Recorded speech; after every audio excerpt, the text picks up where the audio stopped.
मुख्यमंत्री के media adviser Naresh Chauhan ने कांग्रेस कार्यालय में पत्रकार वार्ता को संबोधित करते हुए कहा कि भाजपा नेता अन्य राज्यों में चुनाव आते ही हिमाचल को लेकर दुष्प्रचार कर प्रदेश को बदनाम कर रहे हैं। देश के प्रधानमंत्री नरेंद्र मोदी का बयान भी दुर्भाग्यपूर्ण है। वे देश के प्रधानमंत्री हैं, ऐसे में उन्हें किसी राज्य को बदनाम नहीं करना चाहिए।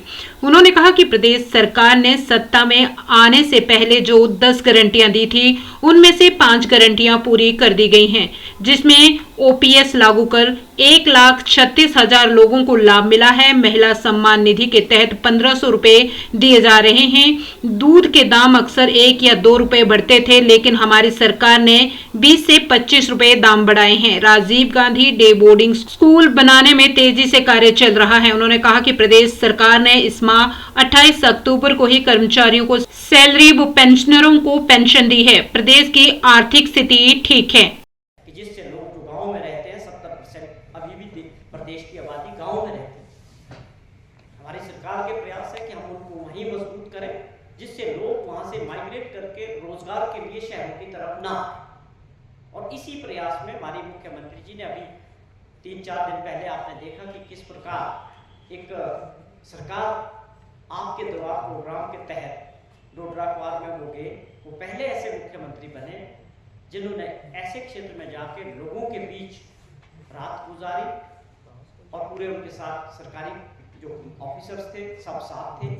वहां पर जाके कि किस प्रकार की समस्याएं लोगों की है उसको जानने का प्रयास किया और उन समस्याओं का क्या समाधान होना चाहिए। यह हमने 2 वर्षों में जो फैसले किए, जो फैसले हम ले रहे हैं वो जमीनी स्तर तक कहां तक पहुंच रहे हैं, ये सारी चीजें एक नया प्रयास। और उसी तरह कांग्रेस के जो कैबिनेट के और मिनिस्टर्स हैं वो भी गांव में लोगों के बीच जाए। तो ये अच्छे प्रयास है इनकी। मुझे लगता है कि विपक्ष के नेता को भी मैं पूछना चाहता हूं, जयराम जी को, क्या ये योजनाएं आपको अच्छी नहीं लगती कि जब सरकार लोगों के बीच जाए, ऐसी जगह जहां कोई मुख्यमंत्री ने आज तक कभी रात ना गुजारी हो। तो ये प्रयास है हमारी सरकार के कि आने वाले समय में विकास की दृष्टि से भी, और मुख्यमंत्री जी ने इस बात का जिक्र भी किया कि हमारा आने वाला जो बजट है उसको बनाने के लिए वो किस तरह का होना चाहिए, उसमें लोगों की भागीदारी कैसी होगी, गांव में रहने वाले हर वर्ग की, उसको एक बेस देने के लिए भी एक प्रोग्राम को ये आगे बढ़ाया जा रहा है। बजट जो आएगा आगे उसमें उन चीजों को दर्शाएगा कि हम लोग किन क्षेत्रों में कैसे लोगों के लिए बजट बनाया जाए जहां पर उनके लिए उसका फायदा। तो ये इस तरह के प्रयास है। मैं समझता हूँ ये जो व्यवस्था बदलने की बात हो रही थी, व्यवस्था परिवर्तन की बात हो रही थी, ये वो चीजें हैं जो उसमें साफ तौर पर दिखता है कि ये व्यवस्थाएं जो चली आ रही थी उसमें जो बदलाव किए जा रहे हैं वो सामने आप लोगों के सामने, प्रदेशवासियों के सामने।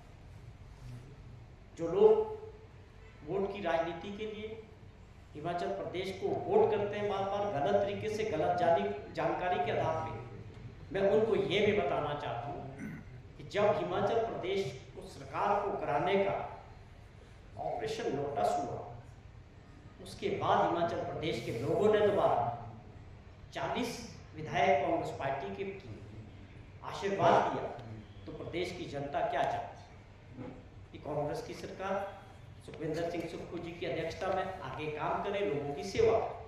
मैं समझता हूँ लोकतंत्र में लोगों की भावनाओं का कदर होना चाहिए, उस बात का भी जिक्र होना चाहिए कि आप लोगों ने क्या प्रयास किए, धन बल के जरिए, एजेंसीज के जरिए सरकार गिराने का प्रयास किया, लेकिन उसके बावजूद लोगों ने जो है कांग्रेस पार्टी को 40 के नंबर पे दोबारा बचाया।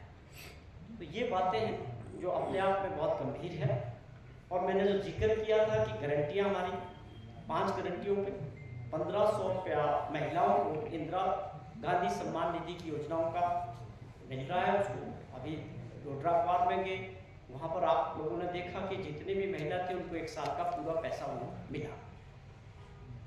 उससे पहले 2,71,000 ऐसी महिलाएं थी जिनको 1,1100 मिलता था, उसको 1,500 किया। तो ये योजनाएं आगे बढ़ रही है। मुझे समझ नहीं आता कि विपक्ष के नेताओं को, विपक्ष के लोगों को केवल एक विरोध करने की बीमारी लग गई कि विपक्ष का काम केवल विरोध करने का नहीं होना चाहिए, सकारात्मक विरोध होना चाहिए। प्रदेश के विकास के लिए, प्रदेश के हित के लिए विपक्ष को भी साथ होना चाहिए।